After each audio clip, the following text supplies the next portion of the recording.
They do not fear failure. All that they fear is they know that their goals are stronger than every distraction that could hold them back. I wanted to find out what am I actually made for, what is the real purpose that I could work towards. I did an internship in graphics as well. I failed at it terribly. Principle number 1.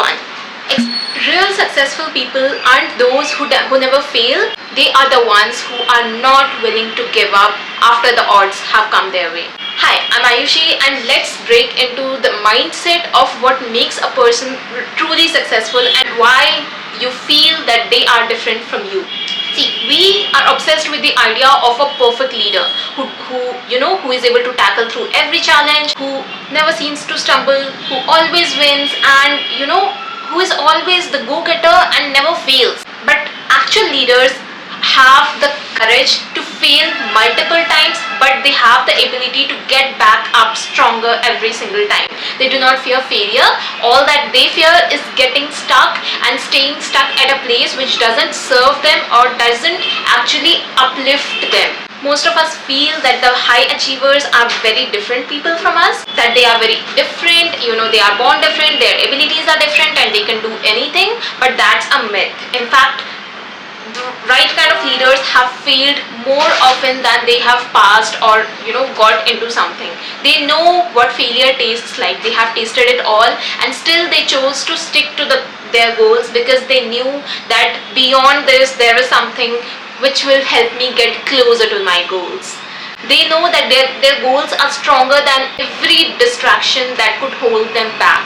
I remember my own journey when I started freelancing in the year 2020, just in my first year of college, and I was very much confused. I was trying out different things. I tried graphic designing, I tried video editing, I tried writing, I tried editing photos, and I tried every single thing which could maybe take me closer to the things that I wanted to find out. I wanted to find out what am I actually made for, what is the real purpose that I could work towards, and that eventually led to a lot of failures. I built different things, I failed constantly. Initially, I was designing graphics for different people. I did an internship in graphics as well. I failed at it terribly. But did I give up? Nope. All that I understood was that I was not meant for that. That's when I started learning different things. I entered into the world of marketing. I started writing. I started understanding how or what makes people catch on your words, what makes people stick to your words, and that's eventually how marketing happens. What I believe is that it could never have happened if I would have given up the moment I understood that this is not meant for me or I'm failing constantly at a particular thing. And that's exactly how high achievers grow. They are not built different. All they know is the resilience and the will to stick till the end, the will to show up constantly no matter what, and nothing can shake their confidence down. You would have come across a lot of people, who are handicapped, who have faced multiple such things which have held them back from growth. But all that they knew was that they had the ability to make it happen, and they chose to stick to it despite the disabilities that were holding them back. And here are 3 principles that I live by, which have helped me understand why things get tough and what to exactly do when I am confused about wanting to proceed with what things are happening and wanting to sit or analyze or understand whether or what to do next. Principle number 1. Expect things to get hard. Yes, you should not pray for God to not give you hardships. In fact, all that you should pray for is the strength to fight with them and the strength to live by your own values without compromising on what you believe in. And that would change the course of your life, the way you see hardships, the way you tackle them, because you cannot always expect the best things to happen to you. But what you can expect from yourself is to live by what your values are and to stick to your values till the end without giving up when things go north south and you're confused and you do not know what next. Asking that question, why me, is the biggest trap, because God tests the people who have the ability to fight through the tough things and strengthen themselves. In fact, the tough times are only there to test you and to make you stronger for the next big thing in your life. And trust me, you are going to thank yourself for going through that rather than skipping it or wanting to give up on such things. The real magic happens when you let go of the feeling of why me and turn it into what can I learn from this. Because hard times are only there to test you and to also understand what are the strengths within you that you have not yet explored. And when that mindset shift happens, you go from passively going through a problem to actively working on it and giving your best at it. Principle number 2, develop a growth mindset. I hate such people who have a fixed mindset, who do not know what to do, or who do not want to step out of their comfort zone and do things which scare them. And trust me, the single most decision which will change your life for real is to step out of your comfort zone and do things which scare you from within. I mean, the kind of growth you will get from doing things that scare you is incomparable. A person with a fixed mindset will always see himself as a verdict, whereas a person with a growth mindset will always see a problem as an opportunity to shine out better, stronger.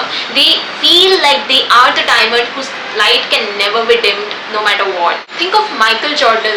He was kicked out from the basketball team of his high school, and what if he would have taken it to his ego and would have sat down that I'm not good enough? But all he chose to do was turn it into his strength and make him understand that he was not good enough yet, because he had yet to find out what he was truly good at. And principle number 3, this is my favorite: see failure as a lesson. Yes, the moment you stop seeing failure as something that pulled you down and rather seeing it as a data which just showed you the mirror about what you are not meant for or what is not meant for you, you gain so much clarity about what is actually meant for you. You start getting closer to what is meant for you, and you stop wasting time on the things that were not serving you, right? Like, initially when I used to fail at things, I used to give up for days. Like, I used to sleep, I used to let my inner fears eat myself. But now when I fail at a particular thing, I get rather happy. I get happy at the feeling of understanding that what is not meant for me, or what is something that I need to work on to get better at it. Knowing about that gives you so much of peace. Like, it's such a liberating feeling to detach from your ego and actually look at the outcomes and how you can reach there. It's not failure that paralyzes us at times, it's the fear of failure in our head that is paralyzing us at times. And if we choose to stick to things even when things are not going out as per our plans, we truly start growing. I would say it all begins with a mindset shift of understanding that things will not always happen the way you have planned them, but trust me, God has a better plan for you. And if you just choose to trust the process rather than always breaking your head when things are not going your way, you will start embracing life. You will start to enjoy the beauty of life. Like, there have been so many instances in my own life wherein I have cried at things when they were not going out my way, and they turned out to be even more better than how I had expected them. Like, I would tell about a recent incident. I was recently shifting to a new place, and I had finalized the room. I was going to shift. I was so happy. I had paid the advance. But once I reached there, I understand that that room is no longer empty. Like, it's not there for me. And eventually I find out that it had the same roommate for whom I had left that particular room a few years back. And that was crazy. It's crazy how the universe wants to give you things far better than what you are willing to take. And trusting the process is something which will end so much of the suffering that happens within you, and you will start to embrace the right kind of things. I would end this with saying that you should only focus on what you can truly control and choose to step out of your comfort zone. I have made another video on how or why it is crucial for you to come out of your comfort zone. I'll link that in the I button, and that's it for today's video. Thank you so much for watching. Read with Ayushi.